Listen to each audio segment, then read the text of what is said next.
Bienvenue dans cette nouvelle formation. Je suis Claudel Numbissier et aujourd'hui, je vais vous entretenir sur le communautarisme économique, partie 3. J'ai un ami qui s'appelle Thierry Niamen, un ami pour qui j'ai beaucoup de considération et beaucoup d'admiration. C'est le président-directeur général d'une entreprise qui s'appelle NT Food et dont leur marque la plus connue, c'est Tanti.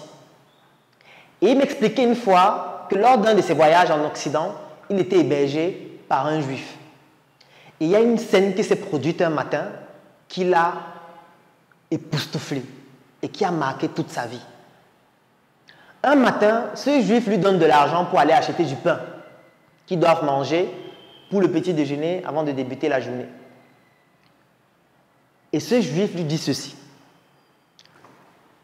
prends cet argent. Le juif lui indique une boulangerie.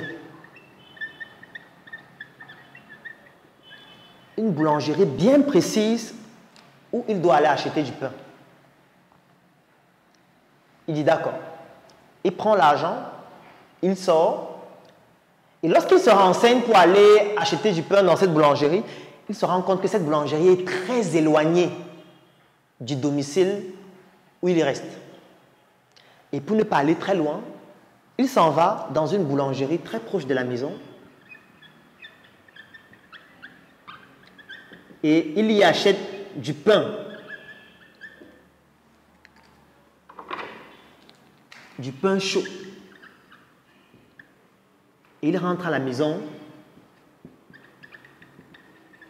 avec ce pain.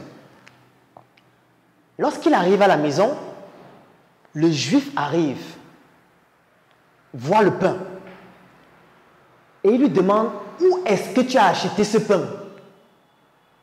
Il lui dit: j'ai acheté ça dans une boulangerie à côté parce que je me suis rendu compte que le pain que je devais aller acheter dans la boulangerie dans laquelle tu m'as indiqué, la boulangerie est très éloignée.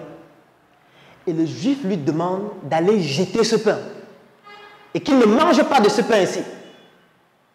Lui, il ne comprend pas pourquoi le juif lui demande de jeter le pain. Il prend le pain, il sort, il voit le chien qui est dans la cour, il prend le pain, il veut donner au chien.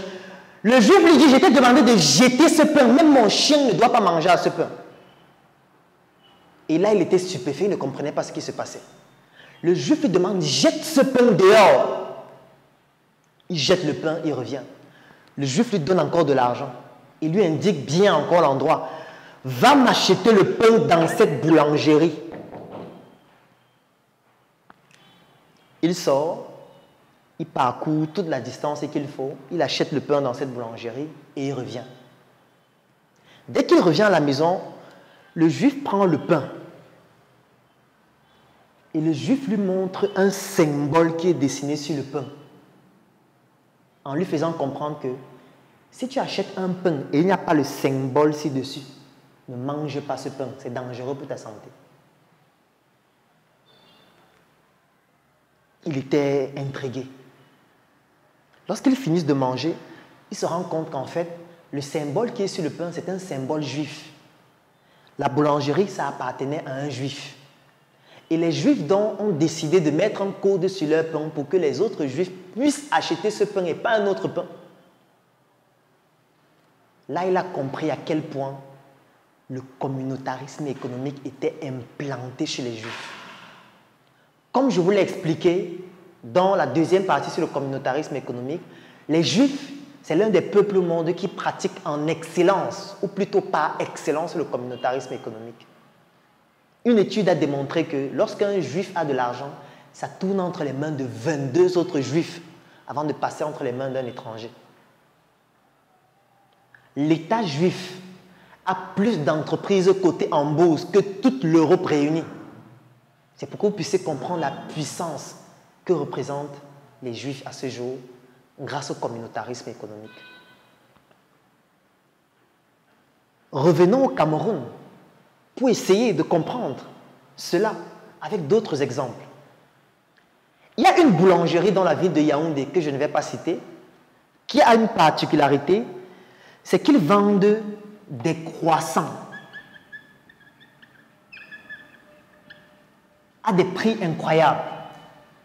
Ça veut dire qu'il y a des croissants qui coûtent 1000 francs, 1500, parfois 2000 francs, un seul croissant. Et moi, j'étais intrigué parce que les autres boulangeries vendent les croissants en général à 250, 300 maximum. Un jour, je m'en vais donc dans cette boulangerie pour essayer d'acheter un croissant, pour comprendre quelle est la spécificité de ce croissant, pourquoi on le vend à 2000 francs. J'arrive dans cette boulangerie, je m'aligne, parce qu'on s'aligne pour acheter le croissant. Lorsque j'arrive dans la caisse, après m'être aligné pendant plus de 30 minutes, on me fait comprendre que le croissant est terminé, mais que je patiente encore quelques minutes parce qu'on est en train de le mettre au four. Je patiente donc quelques minutes, et puis ils reviennent avec le croissant. Je ne pouvais acheter qu'un seul, parce que acheter 2 croissants, nous sommes déjà à 4000 francs. Je ne peux pas manger les croissants de 4000. J'achète un croissant, et en me disant que certainement il y a un effet magique dans ce croissant, j'essaie de ne pas m'éloigner trop loin avant de le manger. Donc, je m'en vais juste devant la boulangerie et je mange le croissant là-bas. Il faut être malhonnête pour ne pas avouer que ce croissant est excellent. Je mange le croissant, il est très bon, du moins comparativement aux autres croissants que j'avais l'habitude de manger dans les autres boulangeries. Et je me rends compte que qu'est-ce qui peut expliquer qu'ils aient un croissant aussi bon alors que les autres boulangeries n'arrivent pas à faire pareil? Je commence donc à mener des enquêtes. Et quand je mène les enquêtes, je me rends compte que ce croissant n'est pas fabriqué au Cameroun. Quand je mène les investigations encore plus poussées, je me rends compte que ce croissant arrive au Cameroun déjà fabriqué par avion. Et tout ce qu'on fait à la boulangerie, c'est de prendre ce croissant déjà fabriqué à l'extérieur du Cameroun pour le mettre au four. Ce qui fait que même les chefs pâtissiers qui sont dans cette boulangerie ne savent pas fabriquer ce croissant. Il ne faut pas être un chercheur ou sorti de Harvard pour comprendre que c'est un mécanisme par lequel ils ne souhaitent pas partager la formule de ce croissant pour que les Camerounais puissent comprendre comment ça se fait et pouvoir le dupliquer. C'est une technique d'intelligence économique. C'est-à-dire qu'ils sont en train de nous cacher la formule du croissant afin que nous puissions toujours consommer leur croissant qui vient de leur pays avec leurs ingrédients et qu'ils puissent continuer de gagner de l'argent grâce au communautarisme économique à travers ce croissant. Intéressant comme technique. Mais je vais terminer cette formation en vous posant une question. Il nous cache la formule du croissant.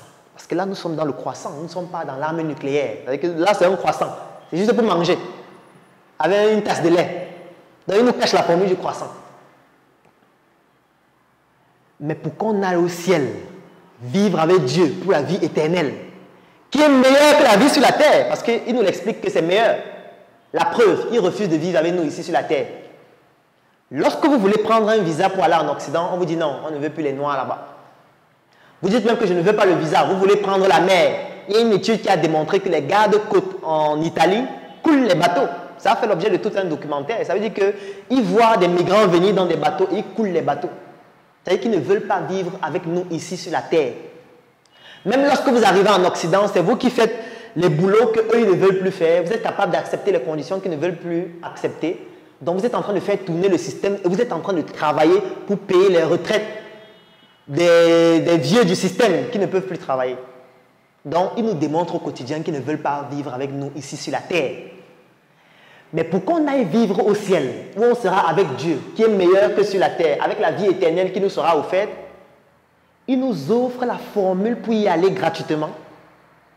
Il nous prêche la Bible gratuitement. Il nous prêche l'évangile gratuitement. Alors qu'il nous cache la formule du croissant. Ça, c'est la réflexion que je vous entraîne à avoir après cette 8e formation. Je suis Claudel Noumissier et je vous donne rendez-vous dans une prochaine formation.